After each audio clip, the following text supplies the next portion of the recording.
अस्सलाम वालेकुम and welcome to Usman Ali fitness. आज की वीडियो का टॉपिक एक इंतहाई इंपॉर्टेंट टॉपिक है और वो है हाई ब्लड प्रेशर, हाइपरटेंशन। एक अंदाज़े के मुताबिक 1.1 बिलियन लोग पूरी दुनिया में हाइपरटेंशन या हाई ब्लड प्रेशर का शिकार हैं और इसके लिए वो 1, 2, 3, 4 तक डेली टैबलेट्स इस्तेमाल करते हैं ताकि ब्लड प्रेशर के लेवल्स को नॉर्मल किया जा सके। और वो नॉर्मल हो या ना हो, दवाइयों के साइड इफ़ेक्ट्स की वजह से वो मज़ीद कॉम्प्लिकेशंस का शिकार होते जा रहे हैं। तो आज की वीडियो में मैं आपको कुछ ऐसे तरीके बताऊंगा जिससे आप नेचुरली अपने ब्लड प्रेशर को कम कर सकेंगे। और अगर आप अपने इर्द गिर्द किसी ऐसे बंदे को जानते हैं जो ब्लड प्रेशर का शिकार हैं और उसके लिए वो टैबलेट्स ले रहे हैं, तो ये वीडियो उनसे ज़रूर शेयर कीजिएगा ताकि ये उनके काम आ सके।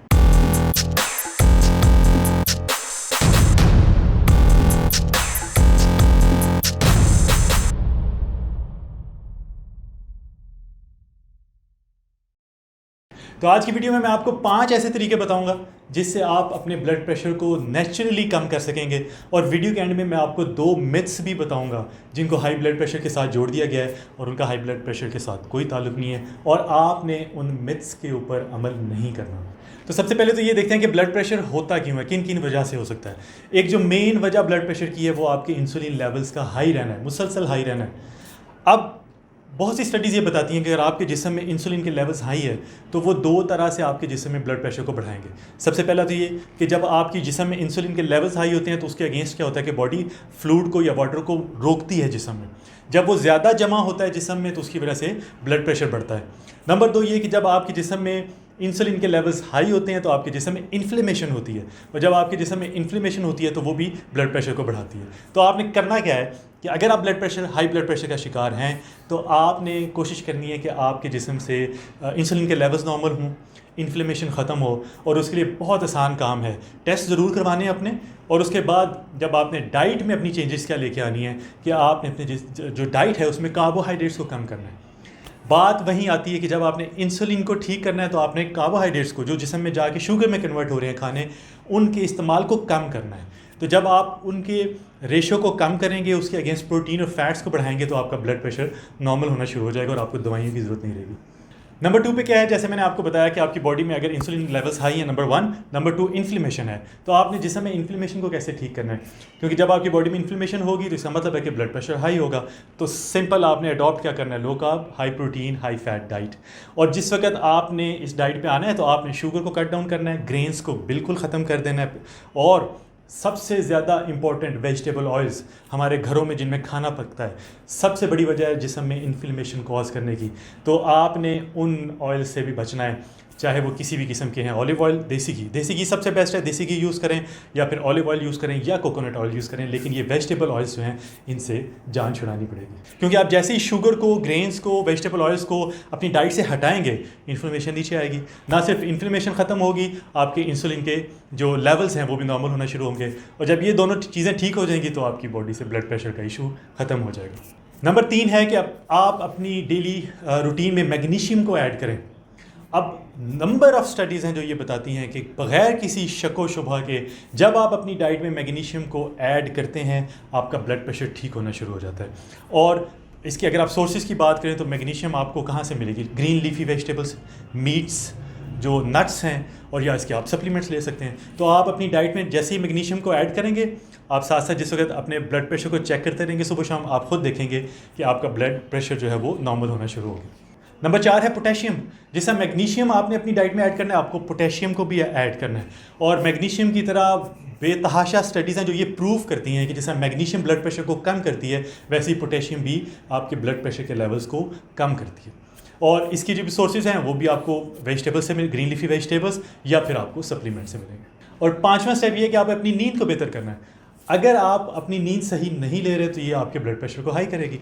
और स्टडीज़ तो ये बताती है कि अगर आपके जिस्म में इंसुलिन के लेवल्स हाई हैं, आपकी बॉडी में इन्फ्लेमेशन है, तो ये 100% होगा कि आपको स्लीप एपनिया होगा, यानी आपकी नींद पूरी नहीं होगी, आपसे सोया नहीं जाएगा। तो जैसे ही आप लो कार्ब डाइट पे आते हैं और आप आके इंसुलिन के लेवल्स को ठीक करते हैं, इन्फ्लेमेशन को ख़त्म करते हैं, तो ऑटोमेटिकली आपके जो स्लीप के हार्मोन्स हैं वो ठीक होना शुरू हो जाते हैं, आपकी नींद बेहतर होना शुरू हो जाएगी। तो ये बात जहन में रखें कि अगर आपकी नींद ख़राब है तो आपको ब्लड प्रेशर का इशू होगा, जिसको सेकेंडरी हाइपरटेंशन कहते हैं। अब मसला ये है कि आपने ये 5 स्टेप्स तो मैंने आपको बताया, आपने इन पे अमल करना है। लेकिन अगर आप किसी किस्म की मेडिकेशन पे हैं तो ऐसा नहीं है कि आपने इन स्टेप्स पे अमल करना है और दवाई को फ़ौरन छोड़ देना, नहीं। आपने मेडिसिन को साथ साथ कंटिन्यू करना है, सुबह शाम रीडिंग लेते रहें ब्लड प्रेशर की। और एक चीज़ का आपने ख्याल रखना है कि रीडिंग आपने उस वक्त लेनी है जिस वक्त आप बिल्कुल रिलैक्स हों, काम हो। ऐसा नहीं है कि आपने कोई फिज़िकल एक्टिविटी की है या आप थके हुए हैं या आपने कोई ऐसा काम किया जिससे ब्लड प्रेशर हाई हुआ है और आप उस वक्त रीडिंग लेंगे तो ऑब्वियसली वो रीडिंग हाई आएगी, लेकिन वो नॉर्मल होती है। तो जैसे ही आप रिलैक्स होंगे, आप फिज़िकली रिलैक्स होंगे, मेंटली रिलैक्स होंगे, उस वक्त रीडिंग लें। और फिर आहिस्ता आहिस्ता आपने मेडिसिन की डोज को कम करते जाना है, साथ साथ इन प्रिंसिपल्स पे अमल करना है और साथ साथ डोज को कम करना है। एकदम डोज छोड़नी नहीं है, एकदम डोज ख़त्म नहीं करनी। अगर आप 2 टैबलेट्स ले रहे हैं तो 1 पे आएँ, 1 ले रहे हैं तो फिर आधी पे आएँ, और इस तरह आहिस्ता आहिस्ता करें। और जैसे ही आप रीडिंग्स लेना शुरू करेंगे और साथ आप इन प्रिंसिपल्स पे अमल करेंगे, जिसमें सबसे ज़्यादा इंपॉर्टेंट डाइट है, क्योंकि आप जैसे ही डाइट को ठीक करेंगे, लोग आप डाइट पर आएँगे, ट्राइग्लिसराइड्स नीचे आएंगे, ट्राइग्लिसराइड्स नीचे आएंगे तो ब्लड प्रेशर का इशू इंशाल्लाह ख़त्म हो जाएगा। तो चलिए बात करते हैं उन 2 मिथ्स के बारे में जिनको ब्लड प्रेशर से जोड़ दिया गया और जिनके ऊपर आपने तवज्जो नहीं देनी। सबसे पहली मिथ है सॉल्ट, कि अगर आप नमक लेंगे तो आपका ब्लड प्रेशर हाई हो जाएगा। बहुत से मेरे क्लाइंट्स हैं, जब उनको इस तरह का कोई इशू होता है तो मुझे कहते हैं कि ब्लड प्रेशर जो है वो कम हो रहा है, ब्लड प्रेशर कंट्रोल नहीं हो रहा। तो मैं उनसे पूछता हूँ इलेक्ट्रोलाइट्स की क्या पोजीशन है, नमक कितना ले रहे हैं, तो कहते हैं नमक ज़्यादा लेंगे तो ब्लड प्रेशर बढ़ेगा। आज तक कई ऐसी स्टडीज़ हैं जो इस चीज़ को गलत साबित कर चुकी हैं कि नमक का आपके ब्लड प्रेशर से कोई लेना देना नहीं है।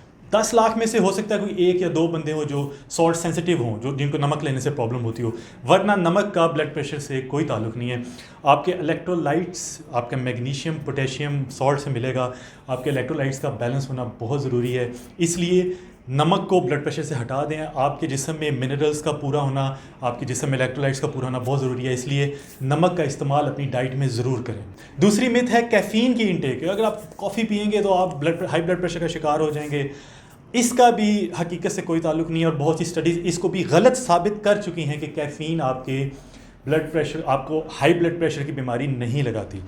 जब आप कैफ़ीन इंटेक करते हैं तो वक्ती तौर पे सिर्फ थोड़ी देर के लिए आपके ब्लड प्रेशर के लेवल्स हाई होते हैं, जो कि एक नॉर्मल बात है, और थोड़ी देर के बाद वो दोबारा नॉर्मल हो जाते हैं। ऐसा नहीं है कि अगर आप कैफ़ीन की इंटेक करेंगे तो आप हमेशा के लिए हाई ब्लड प्रेशर का शिकार हो जाएंगे। तो ये थी हमारी आज की वीडियो। मुझे उम्मीद है वीडियो आपको पसंद आई होगी। अगर आप ब्लड प्रेशर का शिकार हैं तो इन 5 प्रिंसिपल्स पे अमल करें, ये 2 मिथ से जान छुड़ाएं। इंशाल्लाह आपके ब्लड प्रेशर के लेवल कुदरती तौर पे ठीक होना शुरू हो जाएंगे। तो इस वीडियो को लाइक कर दीजिएगा, कमेंट बॉक्स में अपनी राय का इजहार करें, शेयर करें ताकि बाकी लोगों का फ़ायदा हो सके, और प्लीज़ मेरे चैनल को भी सब्सक्राइब कर दें। बहुत जल्द एक नई वीडियो के साथ हाजिर होऊंगा। अपना ख्याल रखिएगा। अल्लाह हाफ़िज़।